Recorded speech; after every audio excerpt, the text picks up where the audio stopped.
Hello friends and welcome to another episode of Bollywood this week. Friends, इस हफ्ते की दूसरी फिल्म हम जो रिव्यू करने वाले हैं उस फिल्म का नाम है Uri the surgical strike. Well friends, इस फिल्म का रिव्यू मैंने क्यों नहीं किया, क्या हुआ, क्यों देरी हुई मुझसे, इस बात से मैं तो बहुत ही शर्मिंदा हूं। और कल जब मैं फिल्म देखकर बाहर निकला थिएटर से तब मुझे अपने आप पे बहुत शर्म आई और मेरे चैनल पे जितने भी जो क्राउड है, ऑडियंस है, उनका गुस्सा और आक्रोश मेरे ऊपर जायज लगा। क्योंकि गाइस, ऐसी फिल्म का रिव्यू 23 दिन तक नहीं करना मेरे पे भी बहुत सारे सवाल उठाता है। लेकिन गाइस, अनफॉर्चुनेटली मैंने इस फिल्म को बैंगलोर में रिव्यू नहीं कर पाया था। वहां ये फिल्म सिर्फ 9 थिएटर्स में लगी थी फर्स्ट वीक में। दूसरे हफ्ते में I had to come back to Mumbai, तब से मैं एब्सोल्युटली बिजी हूं। लेकिन कल मैंने लिबर्टी यानी कि मुंबई के क्या इंडिया के नंबर 1 सिंगल स्क्रीन में इस फिल्म को देखा। And let me tell you one thing, how's the josh, how's the josh, it was absolutely amazing guys. ये फिल्म यहां लगती है एंड गाइज सीरियसली बोल रहा हूं, मेरा सौभाग्य है कि मैं इस फिल्म का एटलीस्ट रिव्यू 22-23 दिन के बाद कर रहा हूं, लेकिन मैं कर रहा हूं। And guys, now when it is on its way to become one of the biggest money spinners in the history of Indian cinema, Bollywood cinema का तो सबसे हाईएस्ट 4th फ्राइडे इसने रजिस्टर कर दिया परसों। एंड गाइज, मैं तड़प रहा था क्योंकि मेरी बहुत पुरानी आदत है, जब तक मैं किसी फिल्म के कलेक्शंस नहीं बताता हूं जब तक मैं कोई फिल्म का रिव्यू नहीं करता हूं, मैं उस फिल्म के कलेक्शंस भी नहीं बताता हूं। कल से कलेक्शंस बताऊंगा, बहुत खुशी खुशी बताऊंगा। Let's begin the review of the legend called as Uri. Well friends, बहुत चीजें हैं इस फिल्म में बात करने के लिए। ये फिल्म 5 भागों में डिवाइड की गई है। पहला, जो इस फिल्म की शुरुआत होती है, जिस तरह से 2016 से पहले एक एम्बुश ऑपरेशन रहता है 2015 में, जहां पर जो इंडियन ट्रूप्स है उनका ऊपर मिलिटेंट लोगों के तरफ से एक अटैक होता है नंबर 1। उस मिलिटेंट अटैक को किस तरह से हमारे जो आर्मी में रहते हैं मेजर विहान सिंह शेरगिल यानी कि अपने विकी कौशल वो जवाब देते हैं, ये दूसरा। नंबर 3, किस तरह से विकी कौशल की जो मां रहती है उनको अल्जाइमर रहता है, जो कि बहुत ही खतरनाक स्टेज पे चले जाता है, जिसका कैरेक्टर निभाया स्वरूप संपत। जो केमिस्ट्री स्वरूप संपत और विकी कौशल की इस फिल्म में रही है, लिटरली स्पीकिंग, पहला हाफ जो है it develops an atmosphere of grit और डार्क एटमॉस्फेयर, और जो शेड ये फिल्म अपने पहले हाफ में बनाती है वो इसे कोई हॉलीवुड फिल्म से कम नहीं बनाती। एंड जिस प्रकार का वीएफएक्स और सीजी इस फिल्म के सेकेंड हाफ में यानी कि इंटरवल के बाद यूज किया गया है, beautiful, out of the world. जिस तरह से आर्टिलरी, उसके बाद गन्स, एम्यूनेशंस, बॉम्ब ब्लास्ट, और जिस तरह का लैंडस्केप दिखाया गया, यानी कि नाइट सीन्स शूट करना, नाइट सीन्स को जो सीजी रहती है यानी दिन में शूट करके उसे सीजी के द्वारा रात में कन्वर्ट कर देना, ये बहुत ही ट्रिकी सिनारियो रहता है। लेकिन यहां पर फुल मार्क्स देना चाहूंगा वाईएफएक्स को। यस, मेरा भाई यशराज की स्टूडियोज वाईएफएक्स ने इस फिल्म का वीएफएक्स इतना बेहतरीन तरीके से किया है कि सलाम करने का दिल करता है ऐसे वीएफएक्स को देख के। इन दोनों की केमिस्ट्री और किस तरह से ग्राउंड ऑपरेशन से विक्की कौशल अपने ग्राउंड ऑपरेशन छोड़ के दिल्ली में यानी कि वहां के डिफेंस स्टाफ के हेडक्वार्टर्स में वहां पर एक डेस्क जॉब ले लेता है, यहाँ पे उसके पास कंप्यूटर रहती है, फाइल्स ले लेता है। और तीसरा पार्ट, जहां पर जो रियल उरी अटैक था यानी कि हमारे जो हिंदुस्तानी सोल्जर्स थे, जिस पार्ट का नाम है ब्लीड इंडिया विथ 1000 कट्स, किस तरह से हमारे जवान उरी में सो रहे थे और उनपे पाकिस्तानी सोल्जर्स ने आकर अटैक कर दिया, नींद में अटैक किया, ये इस फिल्म का पहला पार्ट रहता है। और किस तरह से यहाँ पे मिस्टर गोविंद भारद्वाज, यस, जो कि इस फिल्म में नेशनल सिक्योरिटी एडवाइजर बने हैं, वो आईएसआरओ, इसरो, डीआरडीओ, रॉ, ये सारे लोगों को मिलकर किस तरह से एक सर्जिकल स्ट्राइक प्लान करते हैं पड़ोसी मुल्क पर, उन लोगों पर जिन्होंने उरी अटैक्स को अंजाम दिया था।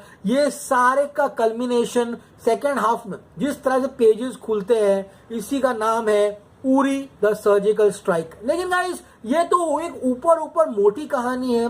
फिल्म का वो हिस्सा जिसने मुझे झंझोड़ के रख दिया, आई कुडंट स्टॉप क्राइंग। अगर आपको नहीं पता तो आपको बता दूं गाइस, असलियत में जिनकी मौत हुई थी उरी अटैक में, आई मीन जो मेजर थे उनका नाम था एमएन राय। ये वीडियो यूट्यूब पर बहुत फेमस है, अगर आप देख सकते हो जाके देख लो जाकर वहां पर किस तरह से गाइस जो एमएन राय है उनकी जो मौत हुई थी, उनकी मौत पर उनकी जो बेटी है वो जाकर उन्होंने श्रद्धांजलि दी थी। और वहां पे उनके रेजिमेंट में कुछ चंद शब्द बोला जाता है, कुछ एक फॉर मोटिवेटिंग द सोल्जर्स कुछ बोला जाता है। जिस तरह से जो रियल फुटेज था, मैंने जो रियल फुटेज भी नहीं देखा था, मेरा दुर्भाग्य है या तो फिर मेरी लापरवाही बोल सकते हो आप। जब मैंने थिएटर में वो सीन देखा तो मुझे थिएटर में उसका इम्पैक्ट इतना खतरनाक लगा दिल पर कि किस तरह से इस फिल्म में दो किरदार है गाइस। एक तो विकी कौशल जो मेजर विहान सिंह है, उसके बाद मोहित रायना जो उनकी जो बहन रहती है, उनके पति रहते हैं मेजर करण कश्यप। मेजर करण कश्यप यानी कि मोहित रायना की मृत्यु हो जाती है उरी अटैक में। और जब उनकी जो शरीर रहता है, पार्थिव शरीर, उनको श्रद्धांजलि देने के लिए कैंटोनमेंट में बॉडी लाई जाती है, जब उनकी विधवा और उनकी बेटी जब आकर उन्हें श्रद्धांजलि देती है, और जब उसकी बेटी जो कि विकी कौशल से भी काफी क्लोज है क्योंकि वो उसके रिलेशन में है, वो रोकर वो कुछ शब्द कहती है guys, and that scene I just cried man. मेरे आंख से आंसू नहीं रुक पा रहा था। और जब वो जितने भी सोल्जर्स वहां खड़े थे, वो उन सोल्जर्स की क्या गलती थी मेरा भाई? तुम हमारे मुल्क में आकर हमारे सोल्जर्स को मार रहे हो, नाहक बेगुनाह सोल्जर्स, बेगुनाह लोग, और तुमने एक्सपेक्ट करते हो कि हमारा देश तुमको हलवा पूड़ी खिलाए बैठ के? नहीं मेरा भाई, शर्म तो यहां मुझे अपने देशवासियों पे आती है जो कि सर्जिकल स्ट्राइक का सबूत मांग रहे थे। तुम लोगों को शर्म आनी चाहिए, सीरियसली बोल रहा हूं। You all want proof of this surgical strike? एक तो ऐसा लैंडमार्क डिसीजन हमारे इंडियन गवर्नमेंट ने लिया, उसके बाद आप लोग सबूत मांग रहे हो। ये फिल्म उन सबके मुंह पे तमाचा है। बहादुरी लगती है, ब्रेवरी लगती है कि दूसरे मुल्क में जाकर वहां पर इतना नीटली एंड क्लीनली एक सर्जिकल स्ट्राइक करके वापस आने के लिए। एंड गाइस, जब मैं घर पर वापस आया एंड मैंने वो ओरिजिनल वीडियो देखा, यानी कि असली जिंदगी में एमएन राय जी जिनकी मृत्यु हो गई थी, मेरे से रिव्यू हुआ ही नहीं। मैं कल शाम को फिल्म देख कर आया था। मेरे से अभी भी मैं बता रहा हूँ आपको, सीन बहुत इमोशनल लग रहा है। ये सीन मेरे लिए फिल्म बना देता है, ये एक सीन मेरे लिए फिल्म बना देता है वहां पर। And that's why it deserves 200, 300, 400 crore at the Indian box office. वो एक सीन जहां पर एक शहीद की बेटी उसके पिता की मौत की ललकार कर रही है उसकी बाकी सोल्जर्स के सामने, और उनके दिल में जो भावना जागती है उनके फेलो सोल्जर के लिए, और जिस तरह से वो उस सर्जिकल स्ट्राइक को अंजाम देते हैं, बहुत अच्छा लगता है। सेकेंड हाफ में मजा आ जाता है।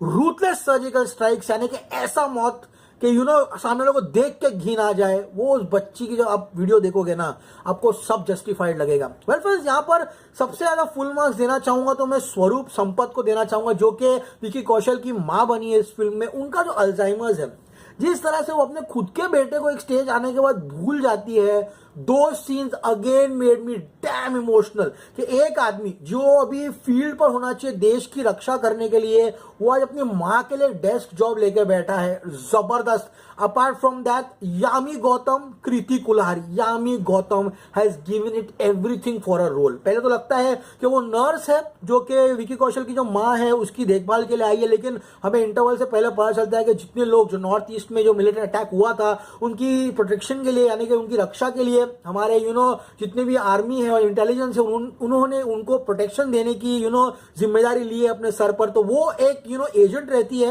इंडियन एजेंट विकी कौशल के घर पर आती है ताकि उनके परिवार को कोई नुकसान नहीं पहुंचे। उसके साथ कृति कुल्हारी, जबरदस्त बेहतरीन अभिनय। मतलब उनके दिल में जो हर एक इंसान जो उरी अटैक में इन्वॉल्व था, वो कहीं ना कहीं पड़ोसी मुल्क के अत्याचार का बदला लेना चाहता था। और इसी के कारणवश विकी कौशल जब अपनी टीम भी चुनता है तो बिहार और गुरखा रेजिमेंट्स को बुलाता है जो जिन पर ही बहुत अटैक्स हुए थे। और तब that increases the josh, and that's when the dialogue of the millennium आता है, how is the josh, the theatre goes num.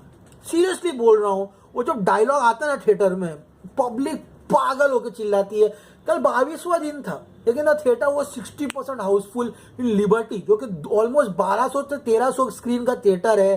That shows कि आदित्य धार जिसने इस फिल्म को बनाया है, एग्जीक्यूट किया है, वो कितनी जबरदस्त तरीके से किया है। वेल फ्रेंड्स, यहाँ पर बहुत लोग हैं जो कि नरेंद्र मोदी जी, मनोहर पर्रिकर जिनकी हालत बहुत खराब है, मैं दुआ करता हूँ उनकी हालत जल्दी ठीक हो जाए। मनोहर पर्रिकर जी यहाँ पर बने हैं योगेश सोमन, यहाँ पर रजित कपूर नरेंद्र मोदी के कैरेक्टर बहुत बेहतरीन तरीके से निभाते हैं।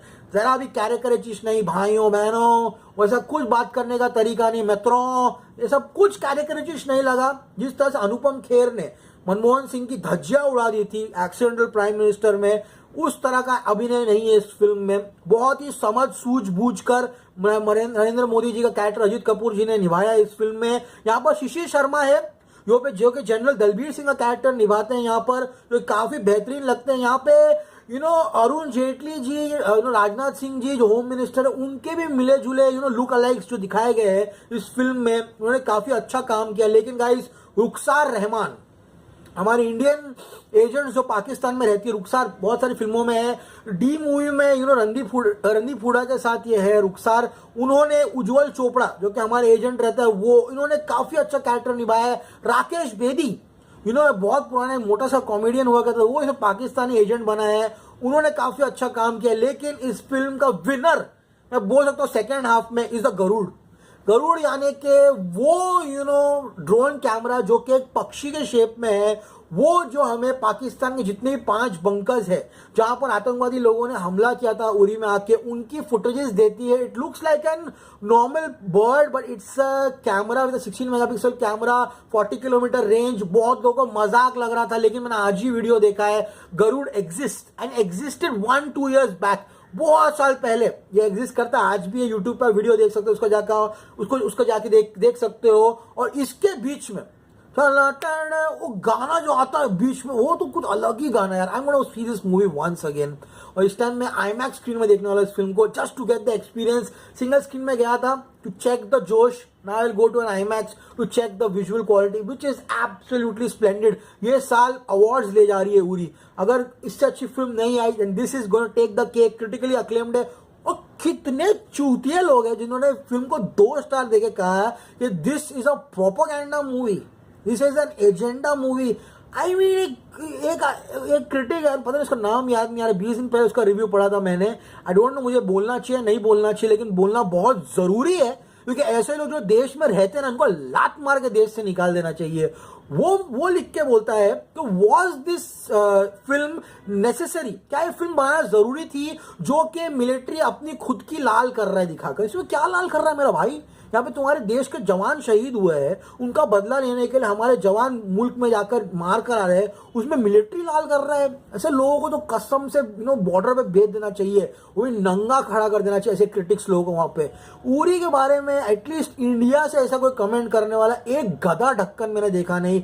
2-3 क्रिटिक्स थे जो मैंने देखा था, उनका नाम लेके मेरे को उनकी इज्जत अफसाई करनी भी नहीं है और मैं करूंगा भी नहीं। वहां से गाइस सबसे इंटरेस्टिंग पार्ट रहता है यहाँ पर, जहां पर उन लोग पाकिस्तान वालों को ये बात पता चल जाती है कि इंडिया वाले जो अपने हेलीकॉप्टर्स है वो एक एम्बुश के द्वारा भेज रहे हैं, क्योंकि ये भी छुप कर आए थे। तो हम तो बोलते हैं ना कि घी निकालना हो तो टेढ़ी उंगली का इस्तेमाल करना ही पड़ता है। कब तक हम चुप रहेंगे? वहां पे पाकिस्तान वाला बोलता भी है कि अरे हमारे एक्टर सिंगर ज्यादा से ज्यादा क्या करेंगे, हमारे एक्टर और सिंगर को बैन कर देंगे, उससे ज्यादा तो कभी हिंदुस्तान कुछ कर नहीं पाया। और ये फिल्म वो जवाब है कि हमारा देश सिर्फ एक्टर्स और सिंगर्स को बैन करने की औकात नहीं रखता, वहां घुस के हमला करने की भी औकात रखता है। और यहाँ पर जो भी हुआ गाइस, जब आप फिल्म देखोगे आपको क्लियर लगेगा जो इंडियन आर्मी ने किया वो सही किया, कुछ गलत नहीं किया इसमें, क्योंकि उन लोगों ने मासूम लोगों को मार था इस फिल्म में। और गाइस जिस तरह से उन लोगों को पता चल जाता है कि इंडिया वालों को कि अब हम पर भी हमला होने वाला है, उन लोग ग्राउंड ऑपरेशन स्टार्ट करते हैं। Zero dark 30 one of my very favourite movies, जहाँ पे ओसामा बिन लादेन को पकड़ने के लिए लोग गए थे वहां पर। उसके बाद हर्ट लॉकर तो नहीं बोलूंगा, जीरो डार्क 30 क्लाइमैक्स की याद आ गई मेरे को। Literally better crystal quality images, better night vision images, better trajectory and better crisp editing and screenplay and direction going into jamming and killing a terrorist। बहुत बेहतरीन तरीके से दिखाया 0:30 की याद आ गई। अनफॉर्चुनेटली हमारी इंडियन फिल्म ऑस्कर्स के लिए नहीं जा पाती, पता नहीं क्या मोनोपोली चलती है उनके बीचों बीच, फालतू भद्दा रद्दी फिल्मों को भेज देते ऑस्कर्स लिख के, लेकिन ऐसी फिल्मों को नहीं भेजेंगे उन लोग। The climax is a stellar.